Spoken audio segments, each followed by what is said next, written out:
अपनी कटी नाक लेकर शूर्पणखा रावण की राजसभा में जाकर दुहाई देती है। उसकी दशा देखकर रावण क्रोधित होता है। वो शूर्पणखा से राम और लक्ष्मण के बारे में सुनता है, लेकिन जब रावण को खरदूषण के मारे जाने का पता चलता है तो उसे इसके पीछे देवताओं के षड्यंत्र का संदेह होता है।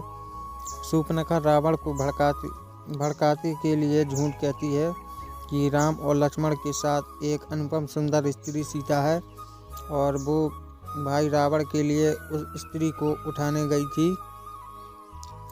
तब उन दोनों भाइयों ने उसकी यह दशा की और रावण को चुनौती दी कि यदि उसमें साहस हो तो वो स्वयं आकर सीता को ले जाए। सेनापति अकम्पम लंकापति को राम और लक्ष्मण के राजकुल और उनकी वीरता के बारे में बताता है। विभीषण भी राम द्वारा अपने राज्य की रक्षा हेतु असुरों के वध को नीति संगत बताते हैं। रावण को विभीषण की बात अच्छी नहीं लगती। वह राम पर आक्रमण करने को उत्तेजित होता है। सेनापति अकम्पन रावण को परामर्श देता है कि पहले छल बल से सीता का हरण कर लिया जाए, इससे राम मनोबल टूट जाएगा और तब आसानी से राम लक्ष्मण को मारा जा सकता है।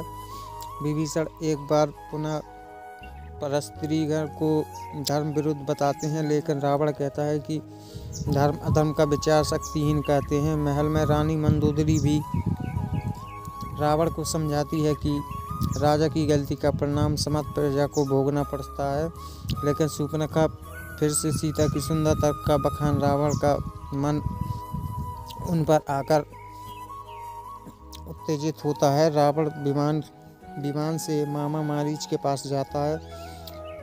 मारीच राम के बाण से घायल होने के बाद सन्यासी बन चुका होता है। रावण उनसे मायावी विद्याओं की सहायता मांगता है। मारीच उसे राम की शक्ति के बारे में बताता है। तब रावण चेतावनी देता है कि मारीच उसकी प्रार्थना को राजयाज्ञा मानकर पूरी करे अथवा परिणाम भोगने के लिए तैयार हो जाए। मारीच मान जाता है। रावण मारीच को स्वर्ग मृग का रूप धारण कर राम व लक्ष्मण को अपने पीछे भगाने की योजना दे रहा है।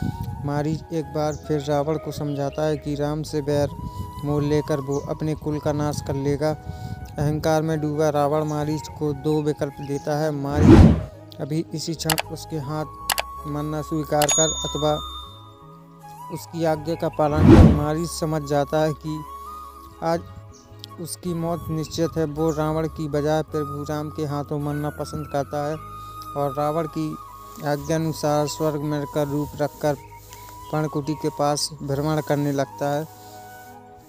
सीता उसे देखकर मोहित होती है और राम लक्ष्मण को बुलाती है। सीता राम से मृग को पकड़ लाने के लिए कहती है।